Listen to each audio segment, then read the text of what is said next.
फिर आपने कैसे मान लिया, कैसे आना जाना बंद कर लिया, कैसे दया के दरबार पर हाजिरी देना बंद कर लिया।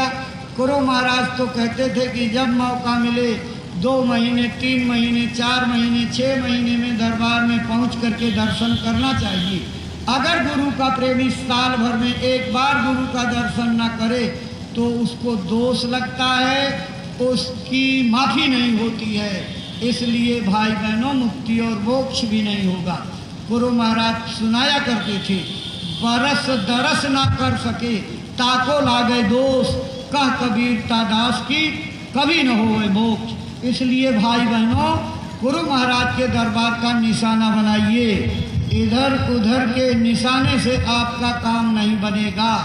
अगर कोई आदमी आपको ये दावे के साथ कहे कि गुरु महाराज गए नहीं, अभी जिंदा हैं, ये 100% झूठ है। चूँकि गुरु महाराज ने मंच से ये बात कही होली के कार्यक्रम में, प्रेमियों में बहुत बुढ़ा हो गया, अब शरीर काम नहीं करता, जितना चाहते हैं उतनी ताकत शरीर में नहीं रह गई। मैं पका हुआ आम हो गया हूँ, कभी भी टपक सकता हूँ। मैं कोई अमर पट्टा लिखा करके नहीं आया, मैं कोई डेरा डालने नहीं आया। मैं भी यहाँ के कानून का पालन करूँगा, समय पूरा होने पर इस शरीर को खाली कर दूँगा। लेकिन गुरु महाराज के करोड़ों करोड़ प्रेमी उनको अपनी आँखों के सामने तत्व में विलीन होते देते, उसके बाद भी जो है झूठा प्रचार करते हो। ए भाई बहनों, गुरु महाराज ने कह रखा है, मेरे निज धाम जाने के बाद बहुत सारे जय गुरुदेव बनने की कोशिश करेंगे, मेरे बाणी की नकल करेंगे, पगड़ी की नकल करेंगे, दाढ़ी की नकल करेंगे, वेशभूषा की नकल करेंगे, छड़ी और चलने की शैली की नकल करेंगे। लेकिन तुम इत्मीनान से देखे रहना, मेरी सब नकल हो जाएगी, लेकिन मेरी आँखों की कोई नकल नहीं कर सकता। तो कम से कम आँख को तो अपने अंदर बैठा लीजिए, इत्मीनान से देख लीजिए। अगर जिसकी आँखें गुरु महाराज की आँखों से मिलती जुलती हों, समझ लीजिए किसी की नहीं मिलेंगी।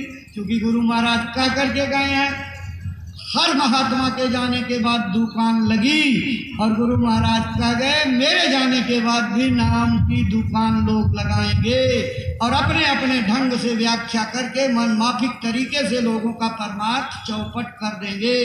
ये गुरु महाराज के वचन हैं। और गुरु महाराज ने पत्रिका में संदेश भेजा, 2011 की पत्रिका में पढ़िएगा, 300-400 साल जिंदा रहना महात्माओं के लिए कोई मुश्किल काम नहीं है, उनके लिए हंसी खेल है। लेकिन महात्मा कानून को नहीं तोड़ते, जिस तरह से उनको मौका मिलता है अपनी सांसों की पूंजी उसी हिसाब से चुकाते हैं, चले जाते हैं।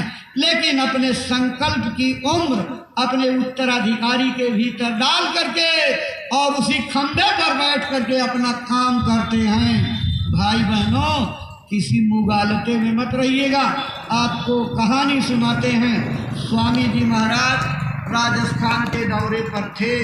जालौर जिले के एक प्रेमी जो वहाँ की व्यवस्था देखते थे, बड़ी प्रार्थना करके गुरु महाराज को अपने घर ले जाने के लिए राजी किया। जब घर चले उस समय गाड़ी महाराज जी चला रहे थे और महाराज जी से स्वामी जी ने कहा, बच्चा धीरे धीरे लेकर के चलो। आदेश का पालन करके महाराज जी धीरे धीरे गाड़ी ले जा रहे थे। लेकिन जिसको अपने घर ले जाना था बड़ी उतावली में था। वो 3 बार मोटरसाइकिल ला करके महाराज जी के बगल गाड़ी कहता, ए ड्राइवर ड्राइवर जल्दी चलो, अभी बीच में समय हो गया, सत्संग का गुरु महाराज निकल जाएंगे। जब गुरु महाराज ने 3 बार उसको सुना ड्राइवर ड्राइवर कहते हुए, तो खिड़की खोल करके इतनी बड़ी छड़ी थी, उसी छड़ी से उसकी पीठ पर गद गद गद 3 बार पीटा और कहा, मूर्ख हो, ड्राइवर ड्राइवर कह रहे हो। वो ड्राइवर नहीं मालिक है, मालिक। उसको ड्राइवर भूल करके मत कहना। और गुरु महाराज ने मौज बदल दी और कहा, बच्चा अब मुझे नहीं जाना है, महात्मा सेकेंडों में अपनी मौत को बदल देते हैं और लौट पड़े। फिर बहुत कोशिश किए लेकिन दोबारा नहीं गए। मौत जब एक बार बिगड़ जाती है कोई उसको संभाल नहीं सकता है। तो आप जो डंका पीट रहे हो, गुरु महाराज उसका डंका पीट करके चले गए और कह गए, इस बच्चे के हाथ में चाबी दे रहा हूँ, बाहर और भीतर की दोनों। ये बच्चा जो बोल देगा मेरी वाणी समझना, जो काम कर देगा मेरा काम समझना। मुझ में और इस बच्चे में कोई फर्क नहीं।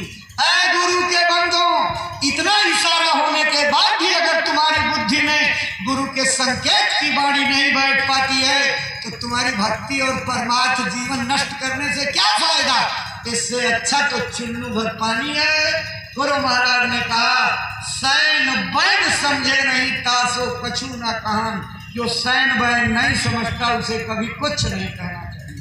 आप इशारों को नहीं समझते हो, मत तर्क वितर्क में फंसो, किसी से मत पूछो। जो दरवाजा पर बैठने का रास्ता मिल गया है, बैठो और तड़प करके रो करके गुरु महाराज को याद करो, वो खुद तुम्हारे सवालों का जवाब देंगे। अपने आप आपको पता लग जाएगा कि महाराज जी की हैसियत क्या है, महाराज जी को क्या जिम्मेदारी और क्या दे करके गए हैं, कितना बड़ा काम सौंप करके गए हैं। अब तो सब ऐसे ही भाग गए हो, उड़ गए। आपने पत्रिकाओं को पढ़ा, गुरु महाराज ने क्या कहा, मुझे जमीन तैयार करने का हुक्म है, मुझे ढिढोरा पीटने का हुक्म है। जैसे वाल्मीकि ने राम के आने के 10,000 साल पहले लिख करके रख दिया और बता दिया कि इस तरह से शक्ति आने वाली है। ऐ प्रेमियों, मुझे भी ढिढोरा पीटने का हुक्म है। मैं उस आने वाली शक्ति का ढिढोरा पीट रहा हूँ और मुझे जमीन तैयार करने के लिए कहा गया है। जब जमीन तैयार रहेगी तो फसल अच्छी होगी, भजन की जमीन उपजाऊ रहेगी तो लोगों के भजन बनेंगे। मैं जमीन तैयार कर रहा हूँ, सत्संग सुनाने वाला और पार करने वाला तो आगे आ रहा है। क्या आप इशारा करते हो, क्या समझते हो? बस किसी ने पीट दिया, कौआ कान ले गया तो उड़ते हुए चले गए। अरे भाई बहनों, जब गुरु महाराज ने 2010 में अपने रजिस्टर्ड घोषणा पत्र में ये लिख करके दे दिया कि आज की तारीख तक जिसको मौखिक लिखित एटारनी पावर कोई आदेश मैंने दे रखा है, आज की तारीख से सब काट देता हूँ। जब गुरु महाराज रजिस्टर्ड घोषणा पत्र लिख करके काट करके चले तो 2006, 7, 8, 9 या उसके पहले के दिए गए अधिकारों का क्या अस्तित्व रह जाता है? जब सब काट करके चले गए और लिख करके गए कि मेरा उत्तराधिकारी कौन है, मेरे काम को कौन देखेगा, फिर शंका किस बात की करते हो? मत दूसरे से पूछो, दरवाजे पर बैठो और पूज्य महाराज जी का परिचय खुद प्राप्त करो कि वो गुरु महाराज के आदेशों पर क्या काम करने के लिए तैनात किए गए हैं। अपने आप पता लग जाएगा। इधर उधर मत भागो, न किसी की बात सुनो, और जो लोग ऐसा काम करते हैं उनकी निंदा आलोचना भी मत करना, नहीं तो उनके परोपकारी बन जाओगे। बुरा वो करेंगे और बुराई करने के नाते फल आपको भोगना होगा। ऐसा काम क्यों करते हो? किसी का बोझा मत लागो, चुपचाप आंख बंद करके कान बंद करके अपने जीवन की घड़ियों को भजन में लगाओ। भजन में सारे सवालों के जवाब मिलेंगे, सारी शंकाएं भजन दूर कर देगा। अटूट विश्वास भजन ही आपके अंदर आएगा। लेकिन गुरु दरबार को निशाने पर रखना। गुरु की श्रद्धा अपनी श्रद्धा है। गुरु की श्रद्धा के स्थान पर अगर आपने किसी व्यक्ति विशेष को बैठा लिया तो आपका बेड़ा पार नहीं जाएगा। तय करके रखो, निशाना गुरु का रखो। तुम प्रेमियों मुझे देखो, मैं तुम्हें देखूं। तुम मुझे प्यार करो, मैं तुम्हें प्यार करूं। तुम मेरा कहना मानो और मैं तुम्हारा कहना मानूं। अरस परस के मेल में भाई अगम की सूझ, इसी बीच में परमात्मा प्रकट हो जाएगा, काम बन जाएगा। लेकिन याद रखना, अगर तुमने अपनी दृष्टि मेरे ऊपर से हटा करके किसी तीसरी जगह लगाई तो तुम जानो तुम्हारा काम जाने। काल बड़ा दांवबाज है और पकड़ पकड़ करके आपकी नाव को खींच करके ऐसे खंडक में ले जा करके डालेगा जहाँ से कल्पों तक निकलना संभव नहीं होगा। तो जानबूझ करके मुसीबत क्यों मोल ले रहे हो? भजन करो, भजन। भजन के अलावा कोई दूसरी चीज नहीं। भजन ही पार करेगा, भजन ही तकलीफों को दूर करेगा, भजन ही लड़ाई झगड़ों को खत्म करेगा, भजन ही सुख संपन्नता लाएगा, भजन ही घर में सुमति